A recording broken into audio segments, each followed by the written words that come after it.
Dan anak itu butuh pengakuan, Pak. Butuh pengakuan anak-anak, Pak. Butuh kita hargai. Contohnya apa? Oh, kita di kelas. Jangan kita mentang-mentang guru pegang HP. Coba catat. Jangan. Oh, kalau misalnya ada hal yang penting dengan HP, kita minta izin. Maaf nak ya, ibu ada kepentingan data sebentar nakku ya. Coba laksanakan terus ibu. Nah, inilah contoh-contoh kecil, Pak. Sehingga siswa itu bisa menghargai dan menghormati guru. Kita jadikan kita sebagai role model secara profesional, sehingga bisa ditiru dan digugu oleh siswa kita. Karena kita no journey, Pak, ada pendengar, ada pembicara, kemudian pesan yang disampaikan itu jelas. Kemudian ada respon, baru berhasil. Ada respon. Deli guru nih, Pak, dor anak murid sih salah nih, Pak. Keperasa keng bapak ping, Pak. Betul. Anak polan begini, anak kulit begini. Jadi cobalah kita berkreasi. Anak-anak itu malas belajar, mungkin dia punya beban. Deli cerita, Pak, teba kita punya pengalaman yang pasti anak murid itu punya pengalaman yang belum pernah kadang kita alami. Contoh, Pak, saramasa tengah aku hati anak-anak nih jam 9 tangkuh dor kenepongi dia naik jambu dekat sungai. Dori pangani jamu abu. Dogon pada hipangani. Jadi ku punai, Pak, ke jam 9. Hanati betalu betal. Engkau napa kamu nak? Al rupa ni witari ngurum nenek, Pak. Ini jadi kuli bangunan. Jadi mangan soboh ke teratur. Oh, inilah model-model fenomena yang dialami oleh anak. Jadi sempat sekolah kita bengisi miun. Kita jejal miun, akhirnya anak itu pelariannya kemana? Jadi kalau ada sentuhan hangat dari kita, dia bisa saja di sekolah itu merasa tempat nyaman bagi dia. Ini pengalaman nih, Pak. Ara teba pumuim kerat, Pak. Jadi waktu salam dengan tangan kiri, dibully sama kawan ya, kita berikanlah pemahaman. Jadi hanati kerat pumi rupen tengah kucak. Bapak ini usahai giling santan, mayo balkone, jadi kerak lepungunnya. Inilah model-model pengalaman kisah-kisah yang dialami anak yang belum tentu kita alami walaupun kita seorang guru. Pak. Jadi makanya kita di sekolah itu membuat proses pembelajarannya itu harus menarik supaya anak itu merasa ada yang mengayomi, ada yang peduli dengan sentuhan kreativitas guru, inovatif guru. Itu bisa memancing motivasi potensi yang ada pada diri mereka. Jadi tidak boleh kita memvonis yang lasa itu nggak bisa nakal, belum. Justru kalau kita menggunakan media pembelajaran, anak yang lebih ini yang lebih aktif. Anak yang seperti ini yang lebih aktif karena dia gaya belajarnya kinestetik. Mereka itu lebih banyak bergerak. Setelah selesai dia bergerak dengan berpengalaman langsung akan memberikan pengetahuan yang baru bagi mereka. Jadi mereka lebih banyak praktek, lebih banyak gerak kalau pembelajaran di kelas. Begini kira-kira modelnya. Kalau yang tadi Bu ada yang audio visual, kemudian ada yang satu lagi kinestetik. Kemudian satu lagi yang visual gitu ya. Ini yang kira-kira nih, ada enggak kesulitan dalam pembelajaran multimedia ini terhadap ketiga tipe anak ini? Kira-kira nih, mana yang paling sulit untuk diterapkan dengan berbasis multimedia ini? Ada enggak? Saya rasa enggak. Sementara senang ya? Karena semua senang. Kenapa? Kita tampilkan dengan cara audio. Di samping kita tampilkan slide-nya, mungkin diselingi dengan ada musik yang bisa menimbulkan semangatnya. Kemudian kita tampilkan juga gambar-gambar yang berwarna. Jadi anak-anak yang gaya belajarnya suka visual bisa juga menyimpulkan, oh waktu gambar kemarin memang ada ini ya, diterangkan, teringat dia. Kemudian ada juga yang menonton yang video tadi. Jadi alhamdulillah saya rasa setelah saya laksanakan pembelajaran multimedia berbasis digital ini sangat diterima dan disenangi oleh generasi kita sekarang ini. Di sekolah Ibu nih ada MSN 4, kemudian MTS Darul Mujahadah itu kira-kira nih berapa persen guru yang sudah memanfaatkan multimedia ini? Kira-kira? Alhamdulillah baru masih saya. Masih Ibu, gitu, Masya Allah. kayaknya ini harus diadopsi oleh guru-guru yang lain ya.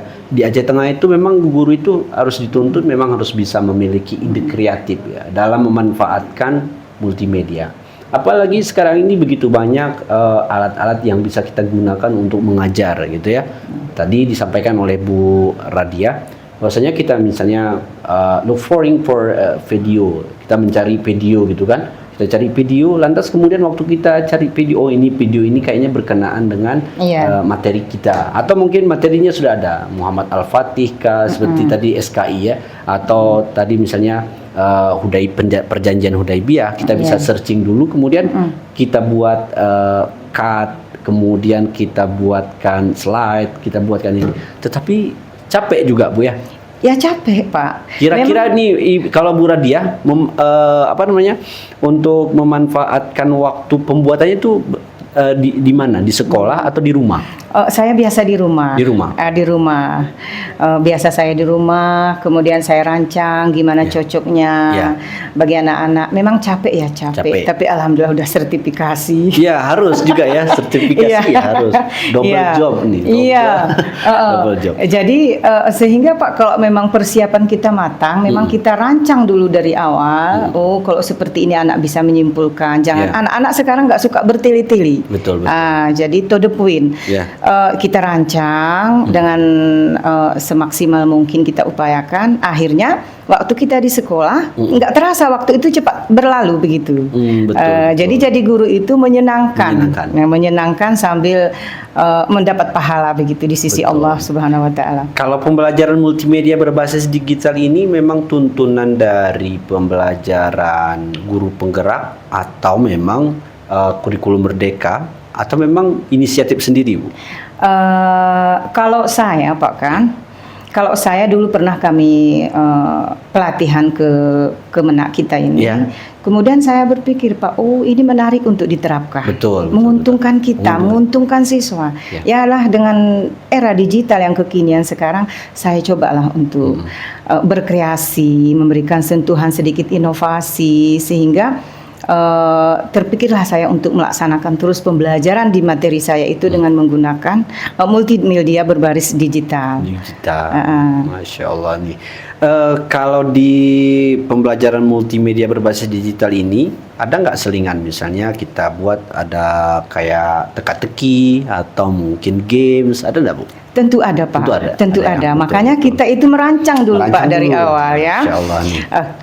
Ada berbentuk games edukasi pendidikan, kemudian ada yang berbentuk diagram, lengkapi angka ini, ayo berapa, gitu Pak kan. Jadi seru jadinya Pak. Masya Allah. Jadi cuman memang kita butuh seperti Bu Radia sampaikan, bahwasanya memang kita sebagai guru itu memang harus menghadirkan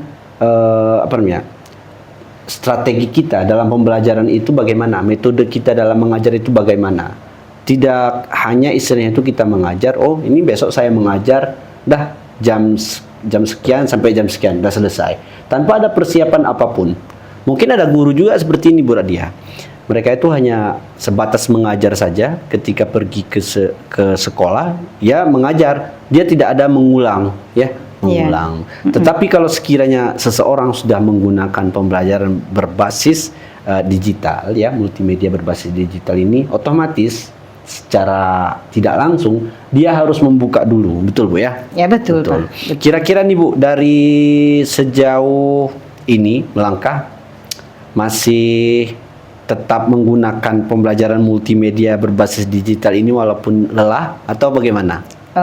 Masih Pak. Masih ya, karena memang lebih nyaman masih semangat Pak, tetap semangat. Kalau bisa kita pikirkan bagaimana lagi kreatif, inovatif kita, agar anak-anak itu kan pingin sesuatu yang baru.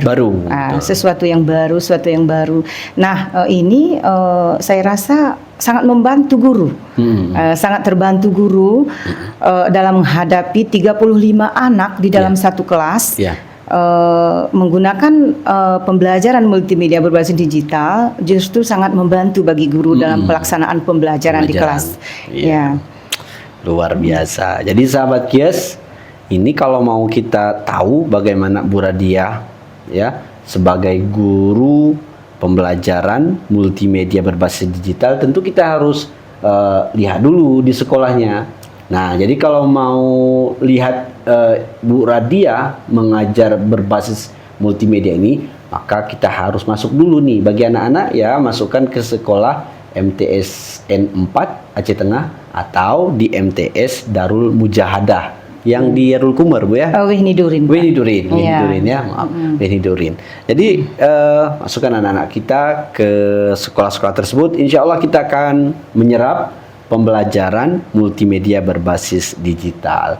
Kalau pendidikan agama dan kemudian bidang-bidang agama itu sudah dikuasai oleh seorang guru, lantas kemudian memang dikuasai dari hati dan disampaikan dari hati, maka insya Allah akan diterima oleh hati, ya. Luar biasa. Terakhir nih Bu Radiah, kami ingin mendengarkan conclusion. Silakan kepada Bu Radiah untuk menyampaikan kesimpulan. Ya, baik, terima kasih sahabat Kies yang budiman dimanapun berada.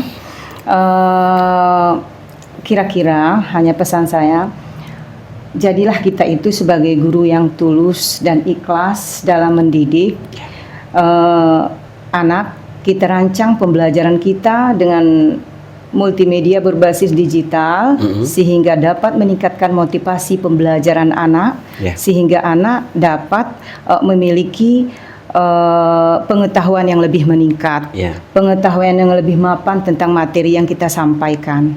Karena saya yakin anak itu malas belajar karena mereka belum tahu tentang materi, nggak paham tentang materi yang disampaikan. Maka dalam hal ini, mari kita sampaikan dengan menggunakan teknik dan metode dan gaya belajar yang tepat, supaya anak itu mau belajar. Kemudian lagi, kita coba sentuh anak didik kita. Anak didik malas belajar juga karena faktor emosional.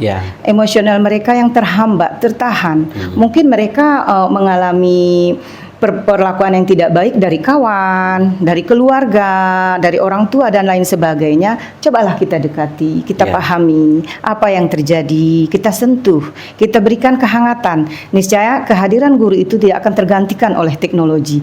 Kalau kita akan memberikan sentuhan hangat kepada anak didik kita, lalu kita berikan arahan, kita kasih motivasi. Don't wait tomorrow, what do you can do today? Jangan tunggu besok. Apa yang dapat kamu lakukan sekarang, nak? Lakukan. Apapun yang terjadi, kamu tetap anak baik. Kamu tetap anak pinter. Raih cita-citamu, raih masa depanmu yang gemilang. Kamu masih memiliki masa depan yang cerah. Harus tetap semangat belajar. Begitu kita kira-kira kita harus tetap memberikan motivasi kepada anak didik kita.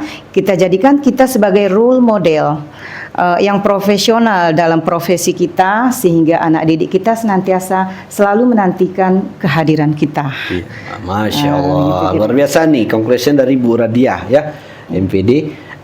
Satu lagi nih Bu, mungkin dari teman-teman sahabat Kies Kementerian Agama Kabupaten Aceh Tengah pingin nih ya tahu bagaimana sih sebenarnya pembelajaran berbasis digital itu, ya mau tahu ya? Mau. Maka kita pingin tahu dulu. Kira-kira nih Bu Radiah bisa nggak berbagi nomor HP-nya? Oh bisa Pak. Oke, kira-kira nomor berapa Bu? 0823 0409 0137. 37. Kalau FB-nya ada Bu? FB-nya Radiah Diah gitu aja. Radiah Diah. Karena nanti sahabat Kies sebahagian nanti akan ya men-searching pastinya di FB ataupun IG tentang media pembelajaran ini. Kami akan tunggu Bu Radiah nanti untuk membagikan yaitu bagaimana sih sebenarnya pembelajaran ini. Maka insya Allah nanti sahabat-sahabat Kies semuanya bisa meniru, karena memang bahasa kita itu guru itu yang digugu dan yang ditiru ya.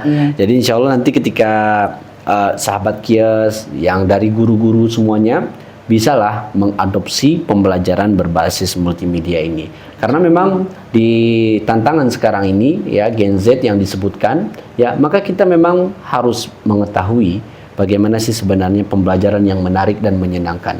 Tidak hanya kita ini terfokus dengan buku atau diktat, tetapi kita memang harus menjadi guru-guru yang inovatif ya. Karena kita bisa inovatif, insya Allah anak-anak itu akan memiliki kesenangan terhadap guru-guru yang semacam ini. Nah, demikian pembahasan kita pada hari ini, yaitu pembelajaran multimedia berbasis digital bersama dengan Bu Radiah MPD. Wallahu a'lam bishawab. Terima kasih kepada sahabat Kias. Kami undur diri bersama Bu Radiah. Kami ucapkan Assalamualaikum warahmatullahi wabarakatuh.